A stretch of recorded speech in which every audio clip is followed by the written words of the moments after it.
अस्सलाम वालेकुम नाज़रीन, सियासत के इस खबरनामे में आप सबका इस्तकबाल है। मैं हूं असलम हुसैन। सबसे पहले नजर डालते हैं आज की कुछ अहम सुर्खियों पर। मरकजी हुकूमत क़याम तेलंगाना के अहद की पाबंद। इंसदाद फिरके वाराना तशद्दुद बिल वक्त की अहम जरूरत। मरकजी वजीर अक़लियती उमूर रहमान खान का रद्द-ए-अमल। मजबूजा रायल तेलंगाना के खिलाफ जुमेरात को तेलंगाना बंद। 10 अजला पर मुश्तमिल तेलंगाना के सिवा कोई मुतबादिल नाकाबिल कबूल। शहर हैदराबाद के पुरअमन फिजा को खतरा लाहक। बाबरी मस्जिद शहादत की बरसी के मौके पर गड़बड़ होने का अंदेशा। बढ़ते हैं खबरों की तफसील की तरफ। अलहदा तेलंगाना के क़याम से मुतालिक बिल की पार्लियामेंट के सरमाई सेशन में पेशकशी के मुतालबात के दरमियान वज़ीर आज़म मनमोहन सिंह ने कहा कि हुकूमत नई रियासत के क़याम के अहद की पाबंद है। लोकसभा स्पीकर मीरा कुमार की तरफ से तलब करदा कुल जमाती इजलास में सरमाई इजलास की तोसी पर तमाम जमातों के दरमियान इत्तेफाक राय पाया गया। सरमाई इजलास के 20 दिसंबर को एक हफ्ता तवील वक्फे के बाद सिर्फ 12 अय्याम कार होंगे। सेशन के सरकारी एजेंडे में तेलंगाना बिल का अगरचे कोई तस्करा नहीं है, लेकिन कई जमातों ने इस इजलास में तेलंगाना बिल मंजूर करने का मुतालबा किया है। डॉक्टर मनमोहन सिंह ने कहा कि हमारी हुकूमत अलहदा तेलंगाना के क़याम के अहद की पाबंद है। ये हमारी मसाई होगी कि तेलंगाना के क़याम को यकीनी बनाने कानूनी अमल का भरपूर इस्तेमाल किया जाए। वज़ीर आज़म इस सवाल का जवाब दे रहे थे कि आया सरमाई पार्लिमानी सेशन में हुकूमत की जानिब से तेलंगाना बिल पेश किया जाएगा। हुकूमत ने गुज़िश्ता रोज़ इजलास में शरीक जमातों को भी यकीन दिलाया कि इसकी यही ख्वाहिश है कि इस बिल की तकमील के अमल को तेज़ रफ्तार बनाकर काबीना में मंजूरी के बाद सदर जमहूरिया से इनकी मंजूरी की गर्ज से रुजू किया जाए। हुकूमत ने 38 बिल्स की मंजूरी के साथ कानून साजी का एक भारी एजेंडा तरतीब दिया है, लेकिन दीगर जमातों ने किलेदी मसाइल पर बहस का मुतालबा भी किया और इनके तमाम कायदीन ने इजलास में तोसी से इत्तेफाक किया। अपोजिशन लीडर सुषमा स्वराज ने कहा कि 20 दिसंबर को ख़त्म शुदनी पार्लिमानी सेशन में तोसी के सवाल पर तमाम कायदीन में इत्तेफाक पाया गया। वजीर पार्लिमानी उमूर कमलनाथ ने कहा कि राज्यसभा के अरकान के अलावा शुमाल मशरिक और जुनूब MP से मुशावरत के बाद क़तई फैसला किया जाएगा। हुकूमत पहले ऐलान कर चुकी है कि ख़वातीन तहफ़्फ़ुज़ात बिल और लोकपाल की मंजूरी इसकी अव्वलीन तरजीहात में शामिल हैं।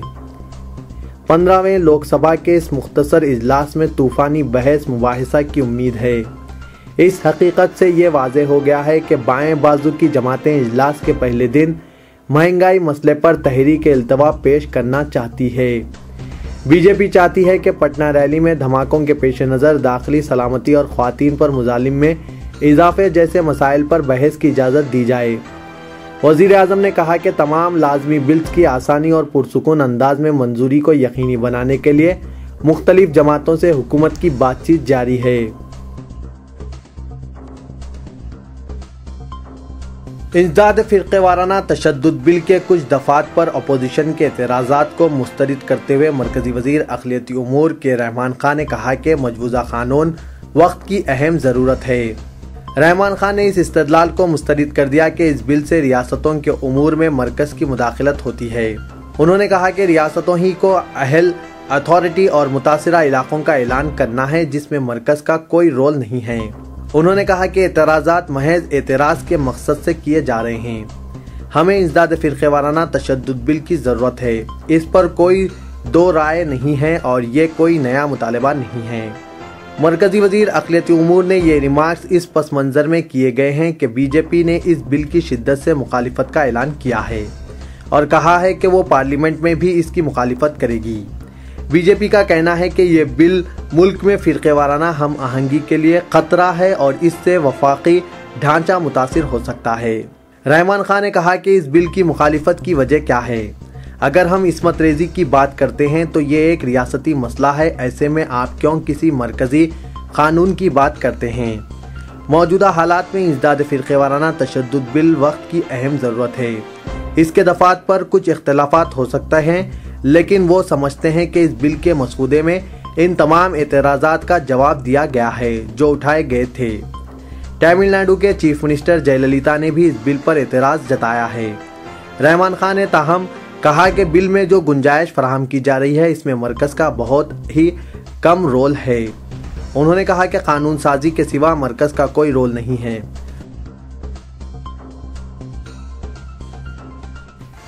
तेलुगु देशम के अरकान पार्लियामेंट ने वजीर आजम की क़यामगाह के रूबरू धरना मुनज़्ज़म किया। यह धरना कृष्णा आबी ट्रिब्यूनल के फैसले पर पार्टी के वफ्द को वजीर आजम डॉक्टर मनमोहन सिंह से नुमाइंदगी के लिए वक्त न दिए जाने पर मुनज़्ज़म किया गया। लोकसभा और राज्यसभा के 6 अरकान ने दफ्तर वजीर आजम के खिलाफ नारे बुलंद किए और कहा कि इन्हें आमदन मुलाकात का वक्त नहीं दिया गया। उन्होंने कहा कि इस रवैये से इन अरकान पार्लियामेंट को तकलीफ हुई है, ऐसा नहीं किया जाना चाहिए था। उधर सदर तेलुगु देशम चंद्रबाबू नायडू ने वजीर आजम मनमोहन सिंह पर आंध्र प्रदेश से नाइंसाफी का इल्जाम आयद किया। उन्होंने कहा कि तेलुगु अवाम की अहमियत को नजरअंदाज किया जा रहा है। बाबू ने एक प्रेस कॉन्फ्रेंस से खिताब करते हुए कहा कि गुज़िश्ता 9.5 बरस में वाज़ेह हो चुका है कि उन्होंने आंध्र प्रदेश से नाइंसाफियां की है। रेलवे बजट में रियासत को नजरअंदाज किया गया और नेशनल हाईवेज के लिए मुनासिब रकम नहीं दी गई। आज भी नाइंसाफियों का सिलसिला जारी है।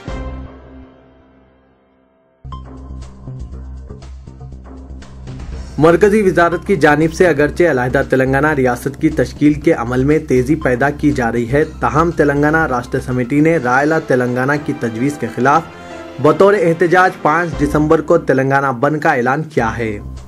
सदर तेलंगाना राष्ट्र समिति के चंद्रशेखर राव ने प्रेस कॉन्फ्रेंस से खिताब करते हुए बताया कि टीआरएस किसी भी कीमत पर रायल तेलंगाना को कबूल नहीं करेगी। उन्होंने कहा कि अगर जरूरी हो तो मजबूजा रायल तेलंगाना के खिलाफ एक और तहरीक शुरू की जाएगी। टीआरएस 10 अजला पर मुश्तमिल रियासत और हैदराबाद सदर मुकाम के साथ तेलंगाना के सिवा कोई और मुतबादिल कबूल नहीं करेगी।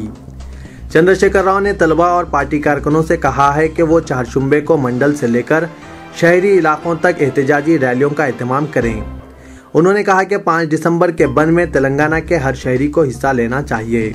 उन्होंने सवाल किया कि रायल तेलंगाना किसने मुतालबा किया और किसने ये तजवीज़ पेश की। हम तो सिर्फ 10 अजला पर मुश्तमिल तेलंगाना का मुतालबा किया था। हैदराबाद पर कोई पाबंदी आयद करने की शर्त नहीं रखी थी, लेकिन अब कुछ और ही सुना जा रहा है। इसका मतलब यह है कि तेलंगाना की तश्कील में ताख़ीर की जा रही है।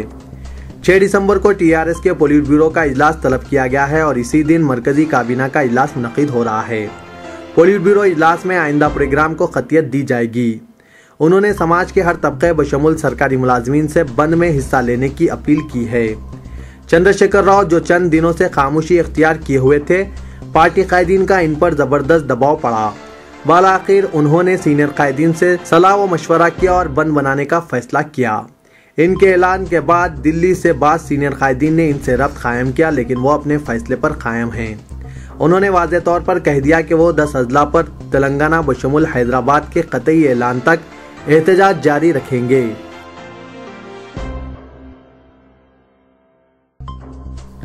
अलहदा तेलंगाना की तश्कील के लिए जिद्दोजहद करने वाली सियासी जमातों और दीगर ग्रुप्स ने रायल तेलंगाना की मरकज की मुबैना तजवीज़ को मुस्तरद कर दिया।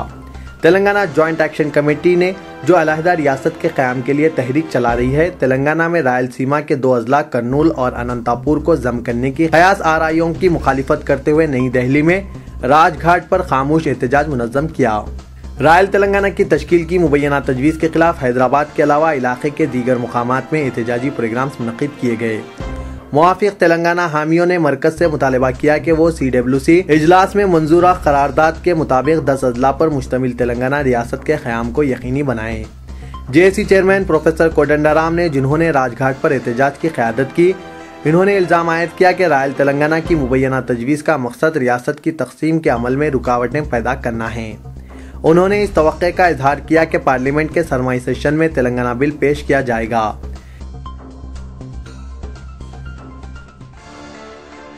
आंध्र प्रदेश कानून साज असेंबली का सरमाई इजलास 12 दिसंबर से शुरू होगा। इस दौरान अलहदा तेलंगाना रियासत की तश्कील के लिए AP स्टेट री ऑर्गेनाइजेशन बिल 2013 पर नजरियात के इजहार का मौका दिया जाएगा। तकरीबन 2 माह के वक्फे के बाद वजीर आला किरण कुमार रेड्डी की ज़ेर क़यादत रियासती काबीना का इजलास मुनक़िद हुआ, जिसमें 12 दिसंबर से असेंबली का सरमाई इजलास तलब करने का फैसला किया गया। असेंबली के तौसी बजट इजलास का 21 जून को इख्तिताम हुआ था और क़वायद के मुताबिक 6 माह के वक्फे में असेंबली इजलास तलब किया जाना चाहिए। रियासत की तकसीम से मुतालिक मरकजी हुकूमत के फैसले के बाद रियासत की गैर यकीनी सियासी सूरत हाल के पेश नज़र मानसून इजलास तलब नहीं किया गया। तेलंगाना पर वजारती ग्रुप की जानिब से तेलंगाना बिल के मसूदा और रिपोर्ट को 4 दिसंबर को मुनक्किद होने वाले इजलास में मंजूरी दिए जाने का इम्कान है, जिसके बाद रिपोर्ट मरकजी काबीना से रुजू की जाएगी, जिसका 5 दिसंबर को इजलास होगा। मरकजी काबीना की मंजूरी के बाद ये बिल सदर जमहूरिया से रुजू किया जाएगा। सदर जमहूरिया इस बिल को वापस आंध्र प्रदेश कानून साज असेंबली रवाना करेंगे ताकि रियासत की तकसीम के मसले पर राय हासिल की जा सके, जैसा कि दस्तूर की दिफा 3 में इसकी वजाहत की गई है। अगर मसूदा बिल रियासती असेंबली से 12 दिसंबर से कबल रुजू किया जाता है तो इसके 20 दिसंबर तक मरकज को वापस भेजने का इम्कान नहीं है, जबकि पार्लियामेंट का मानसून इजलास इसी दिन खत्म हो रहा है। एक सीनियर वजीर के मुताबिक इस तरह तेलंगाना बिल के पार्लियामेंट के सरमाई इजलास के दौरान पेश किए जाने का इम्कान नहीं है। सीनियर वजीर का ख्याल है कि हर रुकन असेंबली रियासत की तकसीम के इस अहम और नाजुक मसले पर अपने ख्यालात का इजहार करना चाहते हैं। इस तरह इस मसले पर 3 या 4 दिन में मबाहिस की तकमील और मरकज को वापस करने का इम्कान नहीं है, लिहाजा पार्लियामेंट के सरमाई इजलास में तेलंगाना बिल के मुतारिफ होने का इम्कान कम है।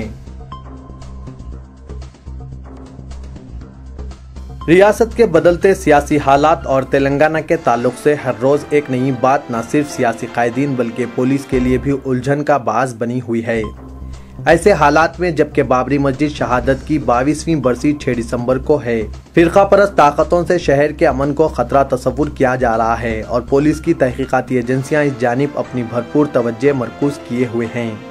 खुद पुलिस कमिश्नर का मानना है कि शहर के हालात को खतरा लाहक हो सकता है और इस सिलसिले में पुलिस ने तैयारियों का आगाज कर दिया है और जायद मरकजी नीम फौजी दस्तों की शहर में आमद शुरू हो गई है। एक तरफ बाबरी मस्जिद शहादत की बरसी और दूसरी तरफ मरकज के किसी भी फैसले को बुनियाद बनाकर मफाद परस्त ताकतें शहर के अमन व अमान को तबाह कर सकते हैं और सदियों से चले आ रहे भाईचारे के माहौल को बिगाड़ने की कोशिश कर सकते हैं ताकि अपने मफादात को पूरा किया जा सके और समाज में फूट डालते हुए अपने मफादात की तकमील कर सकें। सिटी पुलिस ने भी ऐसे हालात पर तवज्जो मरकूज की है और हर गोशे पर अपनी नज़र रखे हुए हैं। सिटी पुलिस को फिरक़ेवाराना माहौल खराब करने की इत्तलात मौसूल हुई है और पुलिस का मानना है कि चंद मफाद परस्त ताकतें इस तरह की साजिश कर सकती हैं। इस खुसूस में सिटी पुलिस कमिश्नर ने शहर में इम्तना अहकाम नाफिज कर दिए जो 5 दिसंबर से 8 दिसंबर तक नाफिज रहेंगे। इस दौरान किसी भी किस्म के एहतजाज, रैलियों, धरने और जश्न की इजाज़त नहीं दी गई है और कहा कि इन इम्तनाई अहकामात पर सख्ती से अमल किया जाएगा। कमिश्नर पुलिस अनुराग शर्मा ने कहा कि किसी भी शहरी को किसी भी मजहब या इनके मानने वालों की दिल आज़ारी की इजाज़त नहीं रहेगी और ऐसा करने की सूरत में सख्त कार्रवाई की जाएगी। इस दौरान additional commissioner city police law and order Anjani Kumar ने बताया कि सिटी पुलिस अमन को बिगाड़ने की किसी भी कोशिश को बर्दाश्त नहीं करेगी। उन्होंने तलबा और नौजवानों को मशवरा दिया कि किसी के बहकावे में न आए। उन्होंने औलिया तलबा व नौजवानों के वालिदैन को मशवरा दिया कि वो इस दिन अपने बच्चों पर खास नज़र रखें और इन्हें किसी भी साजिश का हिस्सा न होने दें, बल्कि पुलिस की जानिब से इम्तनाई अहकामात के दौरान किसी शहरी को कोई मुश्किल पेश नहीं आएगी।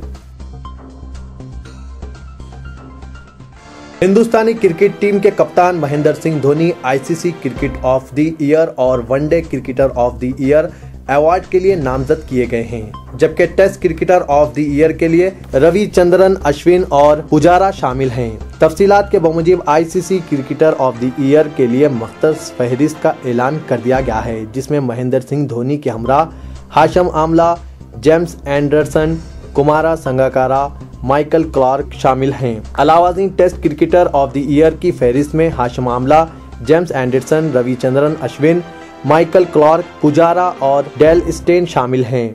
नेज वनडे की बेहतरीन खिलाड़ी की फहरिस्त में हिंदुस्तानी कप्तान महेंद्र सिंह धोनी के हमरा साथी खिलाड़ी शेखर धवन, रविंद्र जडेजा के अलावा पाकिस्तान से सईद अजमल और मिसबाह उल हक के हमरा कुमारा संगकारा शामिल हैं। तो ये था आज का खबरनामा। दीजिए इजाजत, खुदा हाफिज।